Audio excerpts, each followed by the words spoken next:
while he's on his way up here, now that his son's going to college, he wants to have more free time, so he's stepping away from coaching. But he is now starting his own AAU program back in Pennsylvania. And it's funny because now he's asking me all these questions about how AAU goes, and I haven't, like, we used to talk, I used to ask him a bunch of questions, and now he's asking me, so I just feel blessed to at least give him a little bit of what he's given me. So, Coach Dave Wojcik, the floor is yours. Thank you. Appreciate y'all being here, and Chris, appreciate everything, giving me the opportunity to talk here. I'm going to talk, and then I'm going to leave it up to some questions and answers. But Chris is right. When we first got here, I got the job 5 years ago at San Jose State, and obviously I'm not from out here, never been out here, and didn't know anybody. And Chris is right, except I went to 3 different AAU workouts with my son, and my whole deal is it's about people with everything. And I didn't feel comfortable with those places. I'm not going to say names, and then I met these guys, and I met Coop, and then I met Chris afterwards, and Jamond, and I just felt comfortable with them. What I liked about Top Flight was they were an open book, and this is a prime example of how it should be done. And I'm telling you right now, there's probably maybe 3, and I'm pushing 3 AAU programs that are doing stuff like this right here. It's not even close. The one thing that I also liked about the Top Flight is, and I've had coaches tell me, because the recruiting is so intense, they enjoyed watching Top Flight play because they were unselfish. It wasn't your typical AAU program that just throws the ball out there and plays.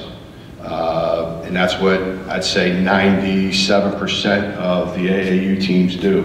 And so I think, you know, the money that you're investing in your son or your daughter is worth the investment with these guys. And I'm not just saying that, I just went through it. You know, I gave them, you know, I invested in my son, and it was, what was it? It's been 5 years now, 6, yeah, 5 years, unbelievable. And he had an unbelievable experience. Not just from, you know, playing in the games, but meeting new people. One of his best friends is Logan Johnson. He'll be his guy for the next, you know, the rest of his life. So I think it's a unique AAU program in the sense that they do it a different way than most AAU programs do. And to me, that's what I'm doing. That's why I'm bouncing stuff off of Chris with my program. And leading into that is, you know, one thing I want to talk to you about in the recruiting process. Big word for me, and I used this with parents when I was in their homes, and I used it with the kid when I was talking to them face to face. And it wasn't just about my product. The word is fit. You have to find the right fit for your son or your daughter. At the end of the day, they need to be happy. I try to tell people, everybody gets so caught up in, I gotta go Division I, I gotta go Division I. Well, I always tell people, you're lucky to play high school basketball. You're very fortunate if you can play after high school. Division I, II, III, Division VII, I don't care what it is, you're fortunate. And if you can play beyond that, you're special. If you can play beyond that professionally anywhere in the country or in the world, then you're special. But people get so caught up in, parents get so, I think it's more the parents than it is the kids. They get so caught up in, well, my kid's gotta go to Division I. It's not about that. That's why we have 772 transfers this year in Division I basketball. Because kids, hey, I want to go because it's got a 10,000 seat arena. I got to go there because you know, they play in the Big 12. And then a year later, they don't play. That arena doesn't look as good as it was a year ago. And it all comes back to playing. And then they transfer. And then they're more happier than they were the year before. And they're now at a, whatever, we'll say a Division III school. That's what gets lost in the whole recruiting process. And that's what I've always tried to educate the kids I recruited. I always told kids, listen, if you don't want a coach who's going to care for you, push you, drive you, and you might not play your first year, this ain't the place for you. I would always ask a coach, if, you know, I did this with my son, you know, in the recruiting process. You know, they'll never know how long they're going to be there because coaching always evolves. But what are you going to do for my son? What are you going to do for my daughter? How are you going to get them better? See, we were looking for somebody that was going to push you. I want somebody driving my kid. I want him in his backside. But I also want him to put his arm around him and love him when he's off the court. To me, that was important. I didn't care if it was, you know, Division I, Division II. I didn't care what it was. But that's, you know, if there's one thing I could get across to you all today, you got to find the right fit at the end of the day. And what is that fit? Maybe it's the academics. I always told kids, when you're walking to campus, take basketball out of the equation and just walk to campus. Can you see yourself here? Can you see yourself amongst these other kids here that aren't athletes? If you can answer that question and say yes, then it's probably a good choice for you then.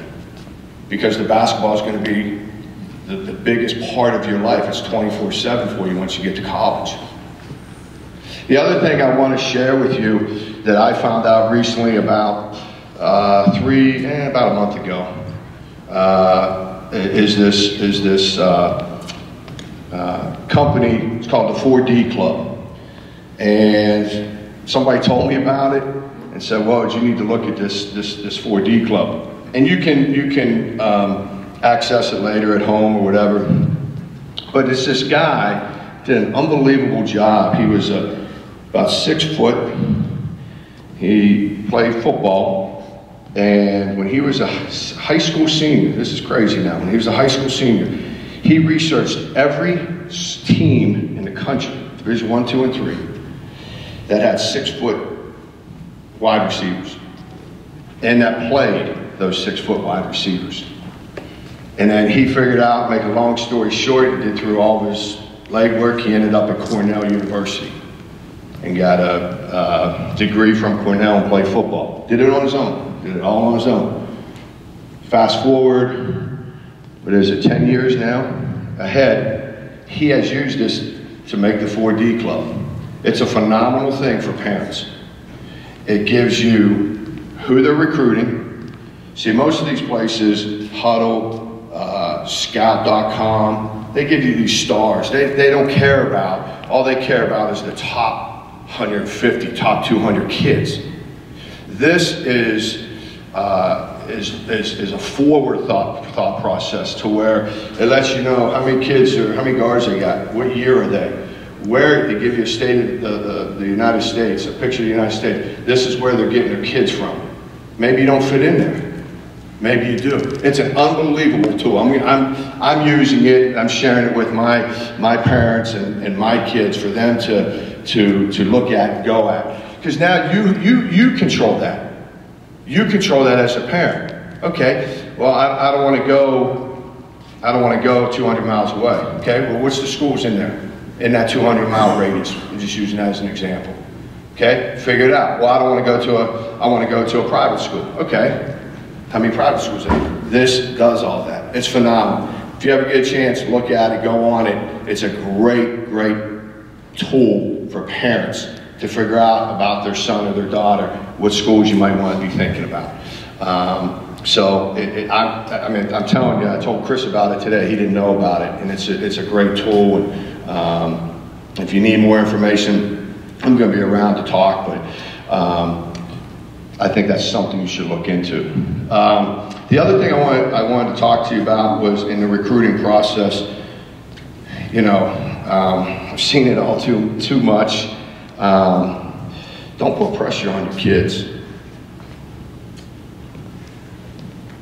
I think that they already have enough pressure as it is. They think about school. They want to fit in. They want to be friends with people. It's a lot of pressure. And now you're going to throw on top of that, you know, I saw a guy that lived there, he's a friend of mine. He just rode his kid, rode him every day. The kid had a nervous breakdown. It's my age now, but this is grown up. And I tried hard not to do that with my kid. And I did. I let my kid go. Chris can attest to that. Let them be who they're supposed to be. Don't make them something that they're not, or make them think that they can, you know, you're a Kentucky-bound kid, or you're a Gonzaga girl to go there. They'll figure it out. They're smarter than us. I'm telling you that right now.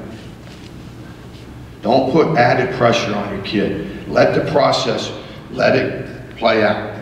And I can only go with my son. We had a talk. He committed before his junior year. He, you know, Utah, there's different schools recruiting. But at the end of the day, I said, hey, what are you thinking? He goes, I'm not sure, Dad. Okay? I kid you not. 2 weeks later, he comes into my room and says, Dad, I'm going to Siena. I want to commit to Siena. I said, okay. I wasn't going to let him get off that scot-free. We sat down and said, I want to know why. Pulls his phone out, and he wrote up this whole thing, talks about, fits me, it fits, it's a Catholic school, it's a private school, that they get a great attendance to games, Dad. They're top 3 in their league every year, Dad. I'm like, I'll be honest with you, I was shocked. I didn't think he would, you know, they're smarter than what we think. And Heather and I, my wife and I, never pushed him, never said anything to him, just let it play out, and that's what happened. And he knew what he wanted to do, and I'll be honest with you, it looked like 150 pounds was lifted off his chest. He was so happy. And he had a heck of a year his junior year, and he's having a heck of a year his senior year, because he's got no pressure on him. He's not worried about it. It's not like, hey, I got to play because so-and-so's here. It always works out. I always tell this to people, always. What's to be is to be. And you're going to be in the right place. It's going to find you. You're not going to find it. If you're finding it, probably ain't going to work. Let it find you. You know, some of these guys now, well, Division II, I'm Division I. Okay, you're Division I? You want to take this Division II offer that's pretty damn good?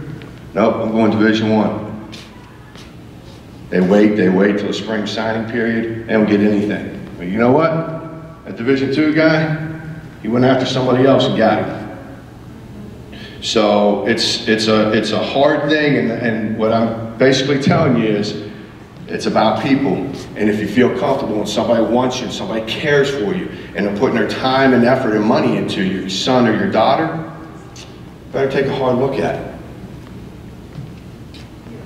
Because at the end of the day, it's about the education. And I don't care what school you go to, a Division I, II, or III, if your kid can go after high school and get a degree because he or she is a very good basketball player, my gosh, what are we waiting for? And I always told my players, use basketball. I used it my whole life. If it wasn't for basketball, I'm from West Virginia. I'd be working in the coal mine in West Virginia right now like my buddies.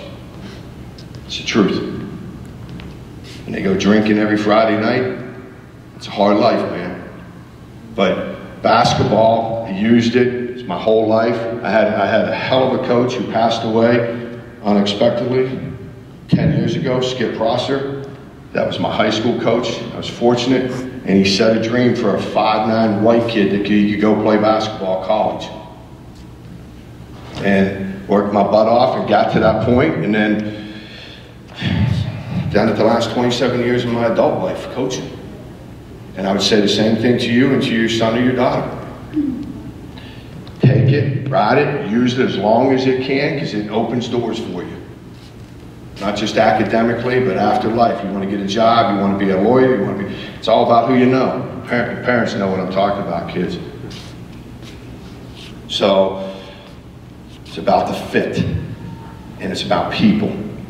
And if your son or daughter is getting recruited, and a person's coming to see them play, and it's not Division I, and it's Division II, or it's Division III, don't shut the door.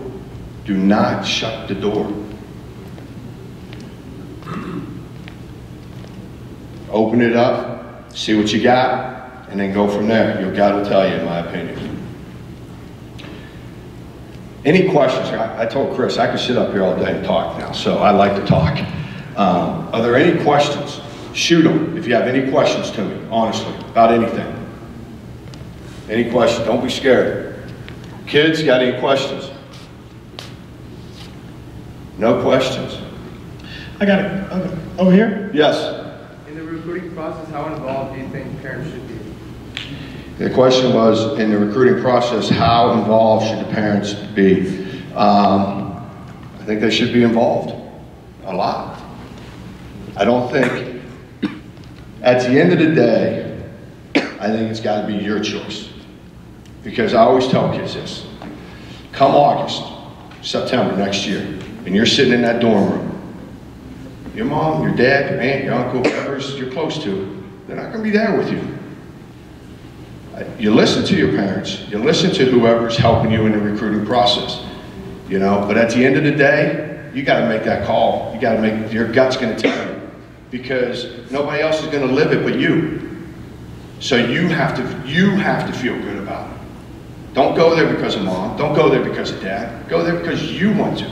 Listen to mom and dad. Hey, you sure you want this? They're going to question, you sure you want to go there? You know, it's 50,000 students. You really want that kind of a big school? You know, whatever the questions might be. Listen to them, but at the end of the day, your gut's going to tell you where you want to go. And you're the one living it, and you got to be happy about that. Does that make sense? Okay. Any other? That's a good question, actually. Any other? Yes, ma'am. Can you back up a little bit and explain the recruiting process? How, from the college perspective? Yeah, that's a good point. How far back you want me to go? Like, when do we start recruiting kids? When do we start recruiting kids? How do you do it? What are you looking for? Well, me personally, I look for, you know, most of the time people think that college coaches are recruiting kids their freshman, sophomore years. It's pretty much, that's true, but it's not true.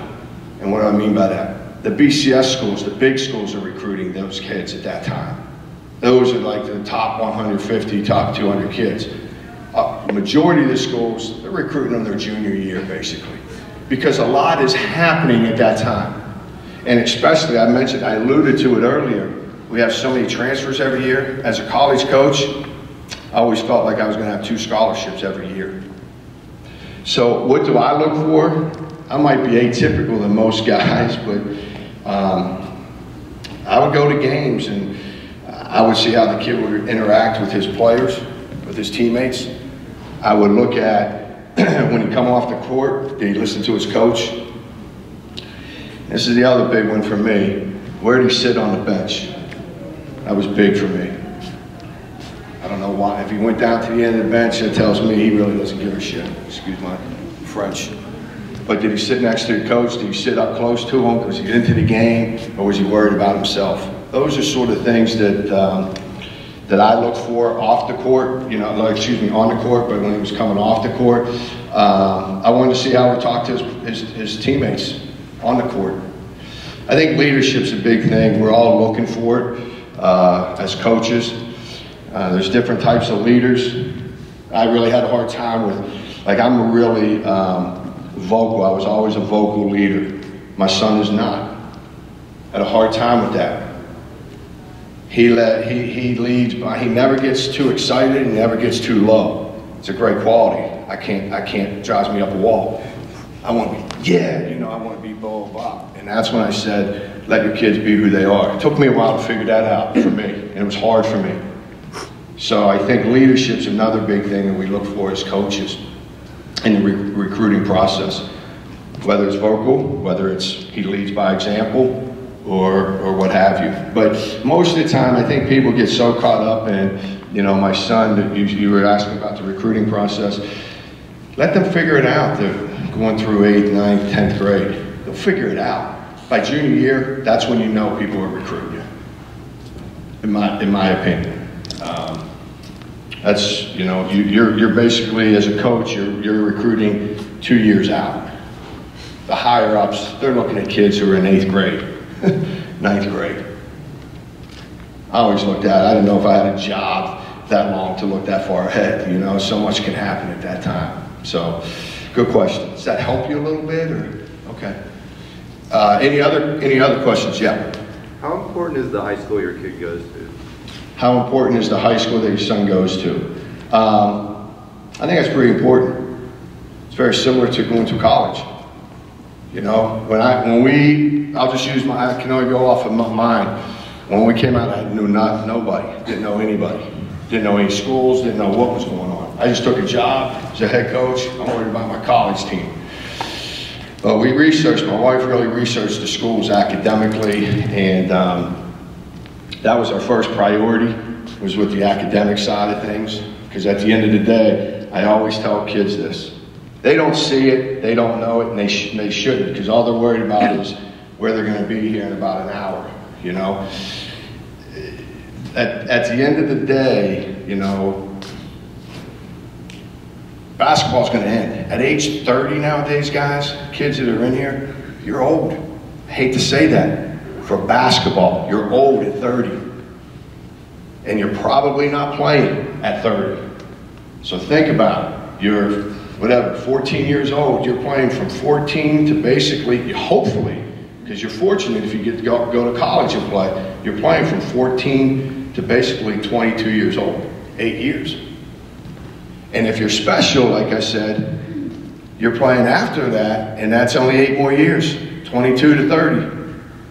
So think about it, do the math. I'm not a math guy, but I can do that math. So I think going to the school is very important, the high school. How's he fit in? How's she fit in? Can you see yourself playing there? Okay, is it a good school academically? Because at the end of the day, maybe the basketball doesn't work out for your son or daughter, but they're still getting a great education. So, how long's the coach been there? That was big for me too. I didn't want to go to a school that they were changing over coaches. I think that's important when you have consistency a little bit with the head coach. So I think it's very similar if you have a young one that you're thinking about high school. I think that's same deal. You have to think about those same deals. You know, the academics. You know, can you see yourself, your son or daughter play there? I think that's very important. Best decision I ever made. I really believe this in my heart of hearts. I told my wife this, told her about a dozen times over the last 4 years. I really believe the reason we came to San Jose State was my son was supposed to be a Beltman. I believe that.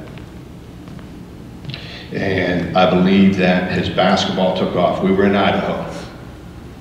He's nowhere near, he'd be the player he is today with the AAU team we had him there compared to the AAU team here and the high school that he would have gone to. It's not even close. So I think it's vital, because those are the most precious years, those high school years. So, any other questions? Yeah. Coach, can you talk about the level of talent that you were recruiting, the level of size, you know, some of those requirements? How many of those kids were 6 feet and under that you ever recruited? I'm thinking. One. He was 6 foot. I like big guards. I like guys who were 6'3" or better, 6'2" or better. You know, I recruited for the position, so to speak. And you got to understand now, as every college program only has 13 scholarships. That's all they have. So do that math. There's 361, I think, Division I schools. And they all have 13 scholarships. I don't know what that comes out to. And I tell this to kids all the time. Whatever that comes out to, 20,000 scholarships in the country. Well, us coaches just aren't recruiting the United States. We're recruiting Canada, overseas, So it's very hard to get that scholarship. So at the Division I level. So what are you doing to, I use it for motivation, what are you doing to get better? How are you making it better? So Chris, our size, our guards are they only have 6-foot kids. Everything else was 6'1" or better.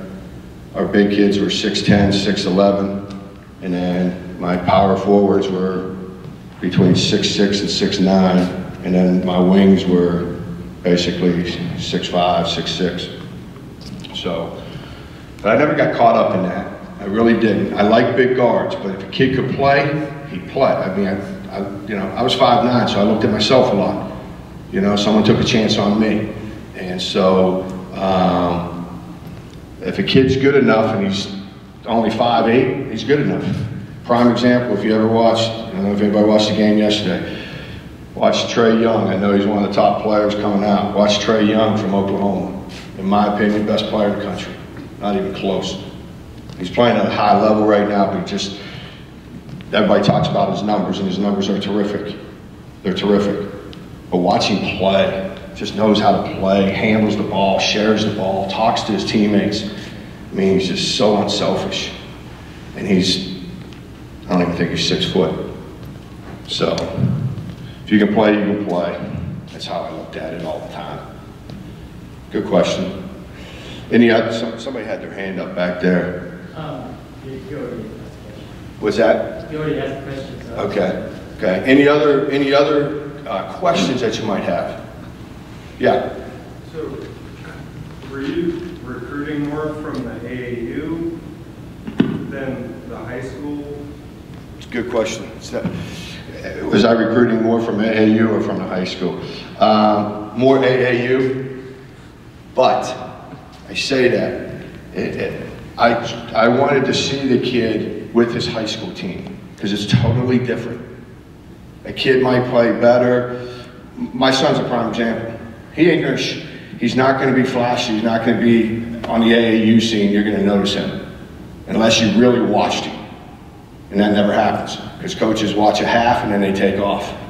They don't see somebody who can jump out of the frickin' gym and dunk the ball or do something, you know, so athletic. They move on. That's why I like the high school because now if you saw him with this high school talk, it's night and day. So, but a lot of coaches are recruiting from the AAU. I hope they change that. I hope they give some of the power back to, and it might happen with this whole FBI thing going on, because it's not over, it's going to get worse. But hopefully they give it back to the high school coaches a little bit. So I think we should go out in the month of June. You know how month of June is the high school month for kids with their summer leagues and all that? We're not allowed to go to that as college coaches, which I think is ridiculous. We get 3 weekends. We get three weekends in July. I think they should put 1 in June so we can at least go see high school kids. Hopefully it's going that way. But AAU is very important. What team you're getting with, it really is, and how they can get your son or daughter to where they need to go. And so before you go to the games and check them out, like how are you finding these kids? Are people doing research for you? Do you just go to certain tournaments? Like how do you get to even that? It's so many different ways. It's basically probably a word of mouth type deal. You know, maybe a booster sees it, or maybe my wife talked to a lady that her grandson plays for. You know, that's how it usually works. And then once we get that contact, or once we get that information, okay, let's follow up on it. Let's call them, where they at, where they going, what they doing, da-da-da-da. I was big on the person. For me, that was me. If he was a freaking, you know, one thing that I liked is if I sat down with the kid and he looked me in the eye the moment he walked in my office, and he didn't sit and slouch and he didn't look around and this and that, because a lot of them do. If that kid did that, I was done. My deal was over. I'd do my spiel, but he was done. But I wanted someone, because at the end of the day, I always tell kids this, at the end of the day, intelligence plays a role. It does. I don't care how big you are, I don't care how small you are. If you're smart and you know how to play, and you have an IQ, you're going to play. It's just the way it is.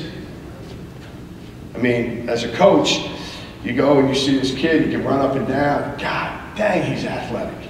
And then you get him in your program, he doesn't even know what a back screen is. Doesn't even know how to, he doesn't know how to flare off a screen. Hey, why don't you flare off that screen? Coach, what? Goes back to your question about the high school. Is he being coached? Same thing with your question, AAU or high school. That's why high school played an important role, because they're getting coached. AAU, it's basically, what, 5 weekends, 6 weekends basically that they're getting looked at. So where's his substance coming from? Who is it coming from? And that's where the high school coach is very important, in my opinion. Or there might be a woman high school coach coaching girls. Yes? So like speaking from experience, I have found like many of the high schools, the coaches are not necessarily highly qualified. They're more or less one of the teachers who either played basketball at the school before, and sometimes even the selection process itself is not politically correct, which goes, I would say, against what you're saying. What you're saying is high school is where you get the right coaching. From my own experience, it's not necessarily the case. So I'm sorry if I'm challenging what you said. Yeah. If you can kind of like counter, say what I'm saying here. Yeah, no doubt. And see, the one thing that I'm trying to do, like with my AAU program, I'm hiring all coaches, high school coaches. I'm not hiring any parents to coach my kid or their kid or have a kid there. It's the same thing. But I think, I hope I didn't mislead you there. I'm not saying that, but I'm just saying at the high school level, they're around that coach for such a long period of time, as opposed to the AAU as much, because the AAU is basically April and July, that they're working with. So, but I understand that. I appreciate you. Yep, I appreciate that. Any other questions? Yes, ma'am. Where do you draw the line? Like we're saying that kids are being already scouted from the freshman and sophomore year, but how do you know somebody is serious with the kid? Like if they get a bunch of letters, but many of the colleges send letters to almost everybody. So Sure. how do you know How do you know how? Serious, Yeah, the question was, how do you know how serious a school is? Like they send a bunch of letters and this and that. Call them out on it. That's what I tell kids and tell parents. Call them out. Do you offer my son a scholarship? How serious are you? I got this letter. Call them. They'll be straight up with you. They're either going to run, or they're going to say, no, we really like your son or your daughter. That would be my best advice. That's what I did. So, sorry. No. After you do that, then how many colleges do you think you should go and visit, and meet with the coach? Like you were saying that, okay, I want the kid to come with me and see if he looks straight in my eyes and all these things, but how would you know, you were saying that don't put too much pressure on a kid, but where goes the line in that? How many colleges should you plan on to go? Well, I would answer that. As college coaches, a kid gets 5 official visits. Okay, so he would get 5 official visits wherever he goes if they give him an official visit. So my advice always was to kids, if I was recruiting a kid and they were coming to San Jose State I wanted them to go to see other schools, because I wanted them to be sure that this was the place they wanted to go. So to answer that, I would try to do as many unofficial visits that you could. Get in a car, go drive, within driving distance and with your time and work and all that. But the more you can do on the front end, from your end, to maybe go visit, you're getting a letter from a school. You're getting pounded by a school. Go visit the school. Hey, we'd like to come up unofficially to March 17th. Are you guys around to show us around? See what they say. And if they'll definitely, I don't know any coach that will never accept an unofficial visit. If they are, they're not the place you want to go. If they say, no, we don't want to, then you don't want to go there. So I would try to visit on the front end as many schools as you can, unofficially, see what he likes. I like this school, don't like this school, do you feel good here? And that gives them a better understanding too. And now you're doing that, basically, I think you should be doing that in your sophomore, junior season, junior years. Because then when you get to senior year, you better be knowing where you want to go, so to speak. One more question, sorry. Yeah. No, you're good. So if you go and watch the game, like here, like you plan on like, okay, like you wanna go and see, for example, like Stanford UCLA game, Yeah. and what things should you like pay attention in when you go and look at that game? Like how the coach interacts with the players and That's what I would be looking at, is the coach, you know, how's the coach interact with the kids? How are the kids interacting with each other? Because at the end of the day, those are the kids he's going to be with 24/7. I mean, it's just the way it is. How are the assistant coaches interacting? I think that's what you got. If you're going to a game and you're seeing a game, that's what you should be looking for, in my opinion. Does he teach, or is he yelling all the time? You know, is he, whatever your criteria might be, but that's definitely something you should be looking for. Absolutely. thanks. Yeah. Any other ones? Any other questions? Yes. My son just corrected me for the point I made. He said that. Like I said, they're smarter than we are. Exactly, and actually what he said is the JV coaches are more or less experienced, but when you get to the varsity level, coaches are more like appropriately selected, and the process is more sophisticated. Yeah, that's I true. haven't seen the varsity side. I was just commenting on the JV side, and I think he corrected me, so I owe you that. Coach, I got one more, and then we got to wrap it up. Yep. Can you talk about how good you actually have to be on your high school team? Like, if you're not a starter, can they make it D1? I would say chances are very likely if you're not a starter, you're not going to make it Division I. And what do your averages have to be? Like, if you're not the best player on your team, do you have to... Well, I think it all comes back to, Chris, it all comes back to it's always the eye of the beholder, that certain coach or that program. But, I mean, you got to be putting good numbers up to be getting looked at the Division I level. What those numbers are, I can't tell you. I mean, you know, I was 5'9", a white kid, averaged 10 points a game in high school. You know, it's all what you're looking for.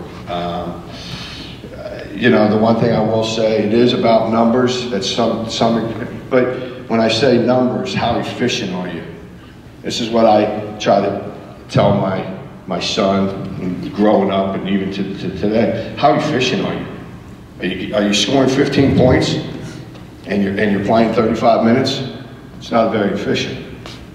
Are you scoring 20 and you're averaging 22 minutes a game? It's pretty damn efficient. That's what kids don't understand. And then the other thing kids don't understand, Chris, going about numbers and what you're doing, I'll share this with you, is I like to break it down. I tell my son, if you can average 5 rebounds a game as a guard, it's pretty damn, you're going to get looked at. I'm just telling you, 5 rebounds a game. Because if you can average 5 rebounds as a point guard or a 2 guard, off guard, you're doing something. That's all effort. It's all effort. And I break it down. Just get 1 a quarter. Get 1 rebound a quarter. That's nothing. That's where kids don't understand. They want to average 15 a game. Well, how do you get to that 15? So does the next kid. So does the other kid on your team. You got 10 kids on your team. So you're going to get 15 points a game, and you're probably going to average, if you're a good player, 7 to 8 shots a game. What are you doing in those 7 to 8 shots? You better be shooting 4, you better be going 50% or better to get to your 15. And then are you going, how good are you getting to the free throw line? Let's low scale it. I go to the free throw line 1 time a game. Better make both of them. It's 2 points. So if you're shooting 8 times a game and you're shooting 80% and you're shooting 50%, that's 4 baskets. We'll say one of them's a 3. Gives you, 9 points there. And you go to the free throw line once and you make both of them. It's 11 points, you're 4 short. That's what people don't understand. How you getting there? That's what I try to educate the kids on. How you getting there? Don't think about the big thing. Think about the little steps, how you get to that point. So, yes? So I guess we get to a crossroads where do we send our kids pretty decent? Do we send them to a more competitive high school where you may not get as much play time? There's a lot of other kids that are recruiting into that high school. Or do we send them to a mediocre high school where he's going to show a lot more play time and get a lot more? Great question. Great question. I would say, to answer that, I would say go where you think you're going to play. In my opinion. But, everybody's criteria is different. So our academics, I don't know what the academic school is at that school, but if you're strictly talking basketball, and you're strictly talking, should I go and play at a top school and maybe play 15 minutes as opposed to 25 minutes? I just know that kids want to play, and they're happy when they're playing. And so if that's the decision you have to make, then that's the decision, I would probably go with, to be honest with you.